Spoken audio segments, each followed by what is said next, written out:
Greeting everyone. Welcome back to a continuation of this series. Today we are going to zoom in, take a deep dive into the earliest Quranic manuscripts, at least the Quranic manuscripts that have been attributed to Uthman, 6 of them to be exact. And while that might be the case, we are actually calling this body of manuscripts the 6 hopeless manuscripts, and you'll see why. With me here in studio to discuss all of this is Dr. J. Smith. Dr. J, welcome back. Well, thank you. Why are we calling him hopeless? Because there's not much hope in them if they want to say that these are 7th century. Not one of them is 7th century. I know the Birmingham Folio, they'd like to save 7th. We're going to do a whole episode on the Birmingham Folio at another time. But let's just take a look at them and let's look at the ones that are the most important. Now remember, when you look at a comparative, when we talk about our manuscripts, we have the 4 metropolitan codices, but we have 8,500 Greek manuscripts. We have 10,000 Latin Vulgates. We have about another 9,000 in other languages. You add that up together, that's about 24,000 manuscripts that we can look at for the New Testament. They only really have 6 versus 24,000. Who do you think has the better manuscript evidence? We do. Absolutely, we do. Yeah. And they are much earlier than the manuscripts that we have for. So let's look at the first one here. This is known as the Topkapi. This is the one that's in Turkey. This is the most famous, probably the best one. I've got the facsimile of this in my office, and it is about 99% of the Quran, but it has 2,170 variants. That means words or phrases that are different in this manuscript from the Quran that we use today. This is the Hafs text that we use today, or the one that I like to use that's in English and Arabic here. So this is not the same manuscript, and what's more, the date for this, there's just been a new study out that actually puts this to the mid-8th century, about the time of the Abbasids, when the Abbasids were coming to power. So it's about 100 years after Muhammad. It is not the right century. The next one that I'm going to put up there is the Samarkand. That's in Uzbekistan. This is known as a very famous manuscript. It's using, if you look at it, it's a monumental text. Some people date it to 720, others date it to 790. So it's somewhere in the 8th century. I would date it probably the earlier date, but it's got the monumental type of standard, which is borrowed from the Christian text, the Christian manuscripts. What's interesting is it only goes up to Surah 43. And amongst those 43 surahs, there's 114 surahs, 114 books in the Quran. Only up to Surah 43, that's about half the Quran that exists in that manuscript. Interestingly, even amongst those 43 surahs, there's only one that's complete, one surah that has complete verses, and 16 of them don't even exist of the 43. So you can see it's missing all kinds. The most damaging thing about this manuscript is that it's written by many different hands, and so it has an enormous amount of grammatical mistakes. Arabic grammatical mistakes. And Dr. Francois Doroche, who is the world's leading authority on it, he says that this is an embarrassment. Don't even use it. Altikulic and Ekmel Sanalou, the two Muslim scholars who have looked at this matter, they would have the same agreement. They're embarrassed by this because it is done so inaccurately by amateurs. Let's then look at the Ma'il. The Ma'il is the one that's in England. It's in London. It's at the Ridback Gallery there in the British Museum. Go and see it. It's lovely. It's a gorgeous looking manuscript. It also only has up to Surah 43. It's the best of the earliest In fact, it would be one of the earliest because it uses a much earlier script. If you look at it. The Ma'il script is the Hijazi script. The Hijazi script, right. Ma'il script. So that's what they call from the Hijaz, from the central part of Arabia. The problem is that is not from the central part of Arabia. That's actually from a Nabatean Aramaic script. So it is much further north. It is from Jordan. What we know is Jordan today, about 600 miles further north. Right. But it has all kinds of manuscript variants, and it only includes about half the Quran.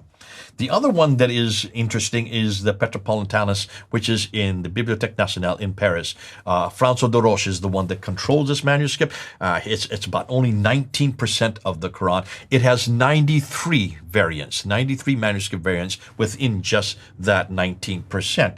The Husseini manuscript is the one that Muslims love the most because it's probably one of the most beautiful ones.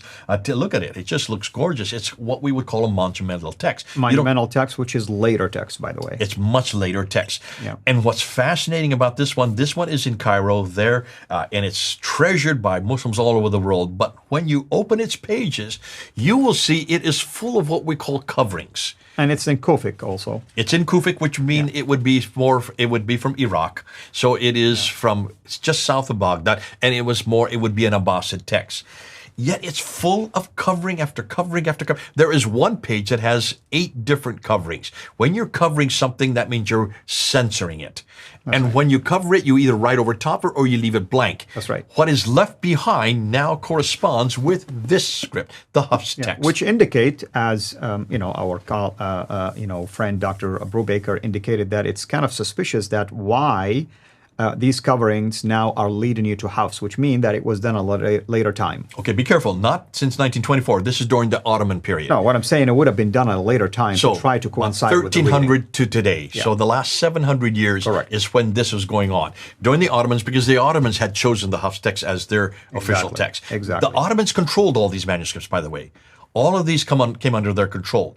And many of them were brought up to Istanbul, where the Ottoman Empire had its headquarters. And then they were sent out as presents to other different cities. That's why the Huzeni doesn't come from Cairo. It actually comes from Kufa, from Iraq. But it's now residing there in Cairo. And probably the most exciting is this one here. And I'm going to let you talk. This is your manuscript, the Sana'a. Tell me about the Sana'a manuscript. Well, I mean, it's a bodies of manuscripts. I mean, I'm only focused on one aspect of it. It's a palimpsest. Why is it important? Palimpsests mean that it was written on leather, and we know that it was written on leather. First layer was erased, washed off, and then they wrote a second layer. Now, when you use ultraviolet, basically lighting technology, which is available, they can see the original writing that was washed off, and they also obviously can see the new writing. And they discovered that the original writing has variations from what we call the Hafs, the standard Qur'an, and even the second layer, the upper layer. So that was the lower layer, now the upper layer. Also, it does have variations, although the scholars will argue that the variations in the upper layer will match what we call the canonized reading. Now, the palimpsest is really a small part of it, and it's really about 70 verses. Am I correct? Almost, yeah. And within those 70 verses, how many differences are there between the lower text and the upper text? Do you know off the hand? 63 differences. There is a lot of differences. 63 differences. Very high percentage. Just 7 verses, which suggests to me this is all really, if you look at the differences, Hatun and I did a whole series just looking at the difference between the upper and lower text on those 70 verses. And it completely changes the meaning of the verse. So obviously there is a censorship, there's a changing between the lower and the upper layer. The lower layer has been dated to around the late 7th century. The upper layer you would date to what? 705 is what I've been hearing. I mean, it's between, I don't have the exact date in my head right now, but it's almost around that time between the... Early 8th century. Yeah, 650 to 705, something like that. Yeah. Now, just look at the picture that I have there. This is from Gerrit Puyn's facsimile. He showed me this when I was at his home there in Germany. And you look on the right side, you'll see it's a completely different script from the left side. Correct. That's chapter 19 on the right side. That is chapter 20...